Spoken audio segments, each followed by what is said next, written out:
Goeiemôre almal. Welkom hierso.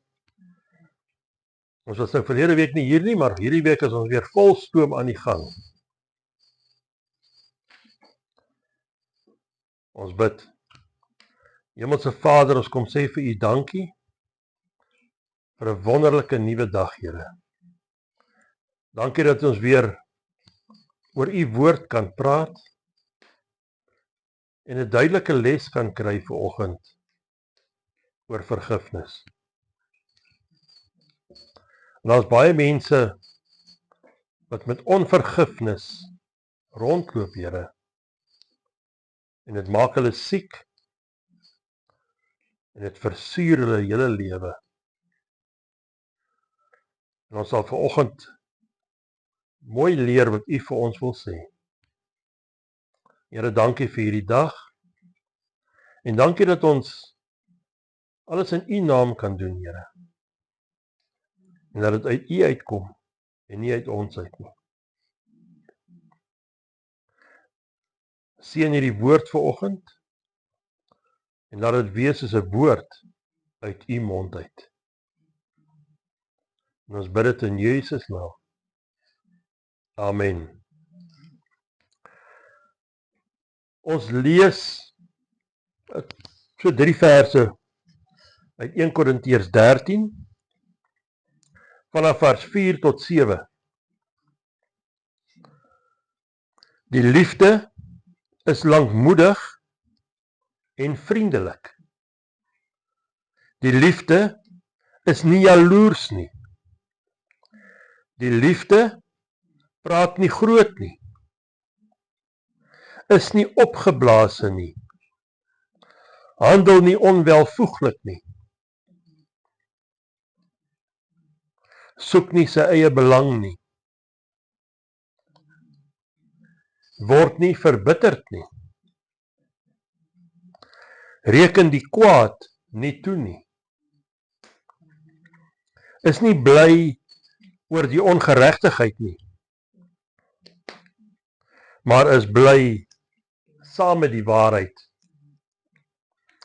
Dit bedek alles, glo alles, hoop alles en verdra alles. Vergifnis. Seker een van die moeilikste dinge wat mense mee kan deel en kan afhandel in hulle lewens. Maar as ons besef dat sonder vergifnis kan ek nie die Here dien met 'n volkome hart. Vergifnis vra nie wie jou skuld en wat hulle jou skuld nie. Vergifnis vra vergifnis. Ek hoor baie mense sê, maar ek kan nie vergewe nie. Jy's op 'n gevaarlike plek in jou lewe. Want Jesus is baie duidelik in Matteus 6 vers 14 en 15 waar hy sê, want as julle die mense hulle oortredinge vergewe, sal julle hemelse Vader julle ook vergewe. Maar as julle die mense hulle oortredinge nie vergewe nie, sal julle Vader julle oortredinge ook nie vergewe nie. En dit is 'n baie ernstige saak. En daarom kan vergifnis nooit ligtelik opgeneem word nie. Dit is nie iets wat jy mee kan speel nie. Inteendeel, dis nie 'n versoek nie. Dis 'n opdrag. Onvergifnis is 'n saak wat huwelike en vriendskappe en gemeentes en gemeenskappe opbreek. Dit bring onmin onder mense. En Jesus vertel vir ons ook 'n gelykenis in Matteus 18, vers 22 tot 35, oor 'n onbarmhartige skuldeiser. En hy beskryf hier vir ons 'n man wat 'n groot som geld geskuld het. En tot sy groot verbasing en sy dankbaarheid het die skuldeiser hom vrygestel van hierdie skuld. Maar nou sien ons, nadat hy vrygestel is van sy skuld, kom hy iemand anders teë wat hom geld skuld, maar 'n klein bedragie. En hy doen presies die teenoorgestelde.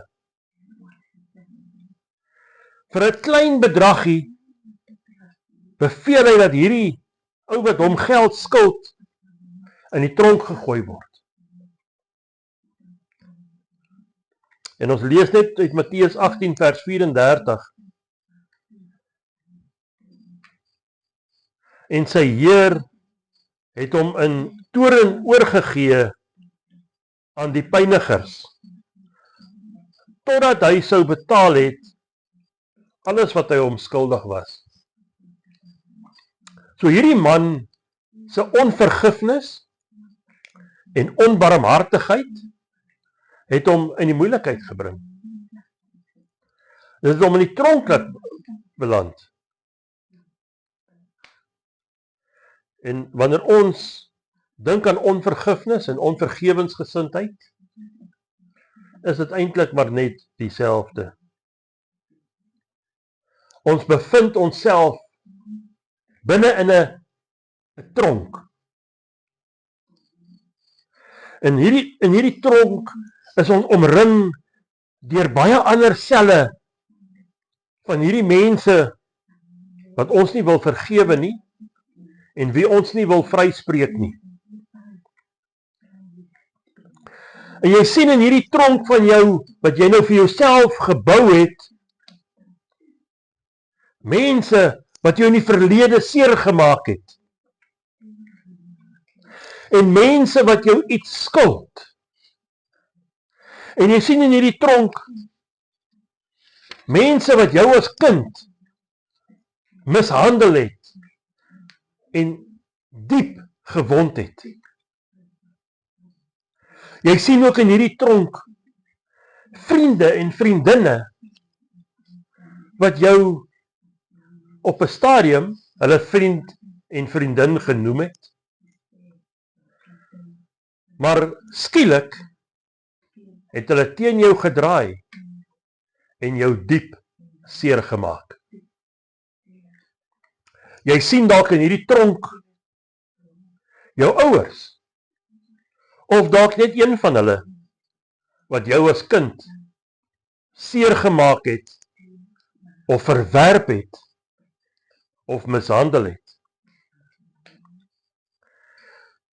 Jy sien dalk in hierdie tronk van jou ander familielede wat jou onskuld gesteel het en jou met ernstige letsels agtergelaat het.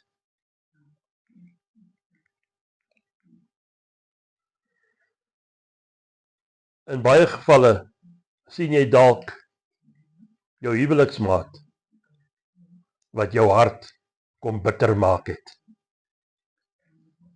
Jy sien hierdie tronk is in werklikheid jou hart. En wat jy in jou hart toelaat, gaan 'n weerspieëling wees van jou hele lewe. Dit is hier in jou hart waar woede en afguns en allerlei kwaad kook soos 'n bose kookpot vol gif.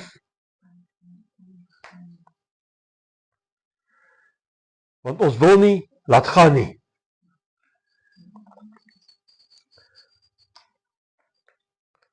En wanneer jy hierdie mense sien, wat jou iets skuld, of jou iets aangedoen het, dan word jy kwaad.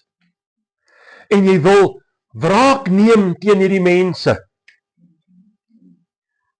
Maar weet jy wat? Jesus Christus is hier vanoggend, en hy staan met 'n sleutel vir hierdie tronkdeur van jou. Ja, jou en my vryheid is net aanderkant hierdie deur wat ons so toegesluit hou. En hierdie mure wat ons om ons bou, want net nou sien iemand wie ons werklik is. En hierdie sleutel het 'n naam. En die naam van hierdie sleutel is vergifnis. Vryspraak. Laat los. Maar dit is ook alles waar dinge nou moet stop.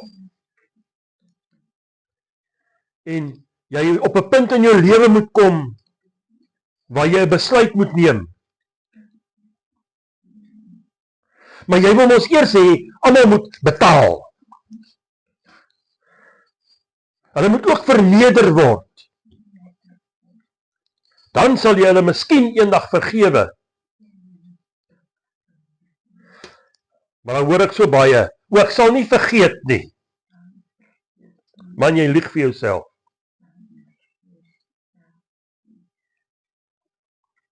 Die realiteit is, dat jy gaan agterkom, daar is geen ontsnappingsroete uit hierdie tronk, as net met hierdie sleutel wat Jesus Christus jou aanbied. Onvergewensgesindheid bind jou en dit hou jou vas. Dit maak jou siek en dit gaan jou doodmaak. So hou op met julle slim stories en julle ewige verskonings waarom jy nie kan vergewe nie. Want as jy nie kan vergewe nie, dan gaan dit oor in woede en bitterheid. En hierdie goed lei na verhoogde stresvlakke, wat uiteindelik eindig by hartkwale en die dood. Die duiwel wil jou binne in hierdie tronk hou, want hier kan hy jou pynig met al hierdie gedagtes uit jou verlede. Maar jy kan vanoggend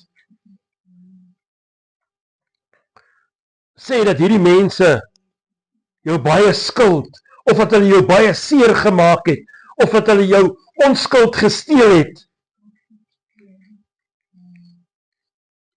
Maar dit gaan nie help as jy nie vergewe nie. Jou vryheid lê net in vergifnis. Maar vergifnis, en dit is waar baie mense, of hoekom baie mense nie wil vergewe nie. Want hulle dink, as hulle vergewe, is hulle die swakker persoon. En hulle dink, dat as hulle vergewe, dan staan daai mense nou vry voor God. Iemand het vir jou gelieg. En vergifnis maak nie hulle rekord skoon voor God nie. Maar vergifnis maak jou vry voor God. Dit maak jou vry van bekommernis. En hoe jy hulle gaan terugkry. En hoe jy hulle aan die pen gaan laat ry. Wanneer jy vergewe, maak jy jou los van hierdie persoon of persone. Jy is nie meer gebind deur wat hulle sê en wat hulle doen en wat hulle dink. Dat dit niks met jou te doen nie. Jy handig hulle oor aan die Vader. En hy sal met hulle deel, soos hy dit goed dink. Dit is wat jou vry maak. En ons lees in Romeine 4 vers 7, welgeluksalig is hulle, wie se ongeregtighede vergewe en wie se sondes bedek is. Vergifnis gaan nie oor wen of verloor nie. Glad nie. Dit gaan oor vryheid. Dit gaan daaroor om te laat gaan. Baie mense wat wel vergifnis toegepas het in hulle lewe, sal kan getuig dat dit voel of daar 'n berg van jou skouers afgekom het. Jy voel of jy sweef, want jy het nie meer daai swaar las van die verlede wat jy op jou druk en jou verlam nie. En dis presies wat dit is. Dis soos 'n vars wyntjie wat so oor jou waai. Dit koel jou af. En dit maak jou gesond. Nou, hoe doen ons dit? Hoe vergewe ons? Kom ons sien wat skryf Paulus vir ons.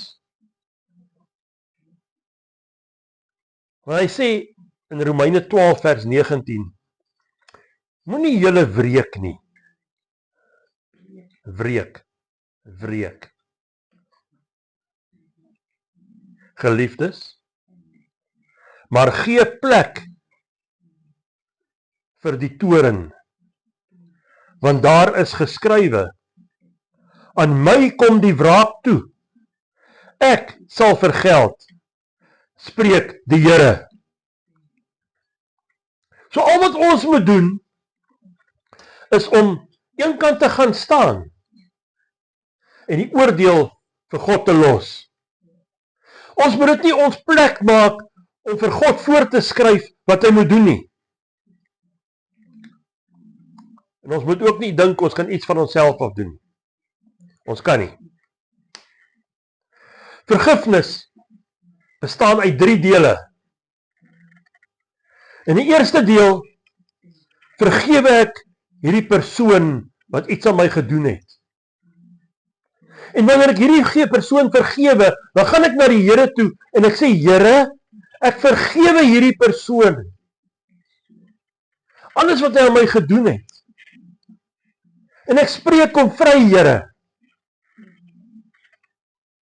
Dan is dit af van jou af. Dan is dit nie meer jou probleem nie. En dan vergeet jy ook sommer van alles. Want anders gaan jy dit maar net weer terugbring. En in die tweede plek, moet jy jouself vergewe. En dit is die moeilikste deel van vergifnis. Nou gaan baie sê, maar hoekom moet ek myself vergewe? Ek het dan niks verkeerd gedoen nie. Baie keer voel dit ons het misluk. Of ek is kwaad vir myself, want ek moes gesien het, hier kom 'n probleem.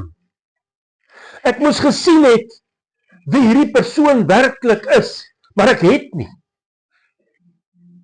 En nou is ek kwaad vir myself, en ek kan nie myself meer in die spieël eers kyk nie. Want ek sien net my woede en my teleurstelling. En in die derde plek,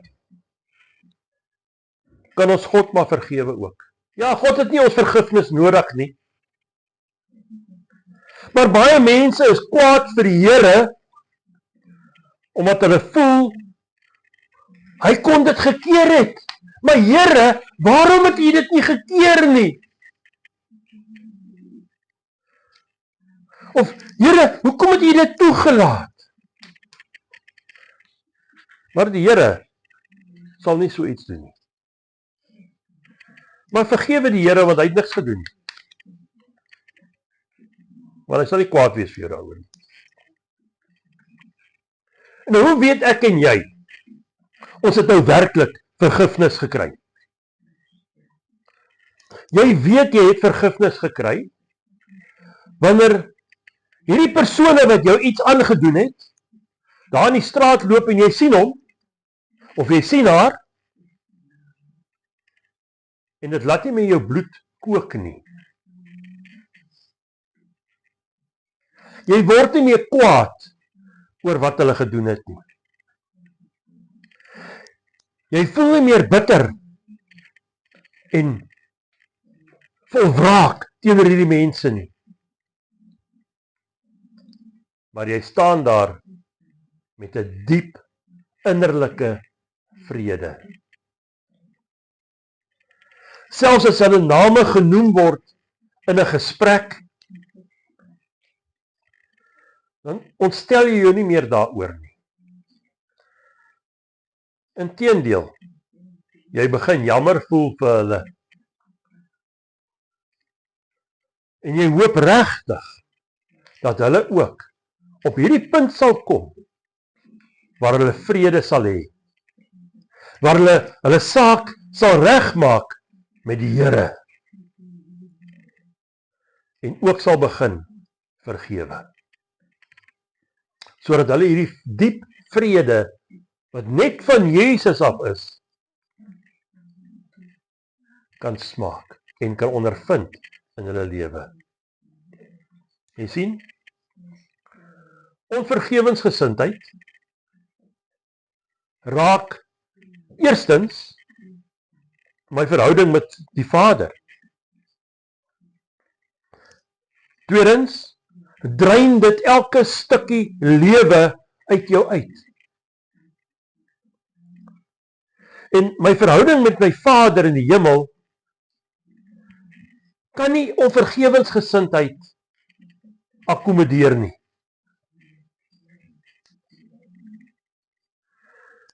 Daar is nie plek vir 'n kind van die Here of in die kind van die Here vir onvergifnis nie.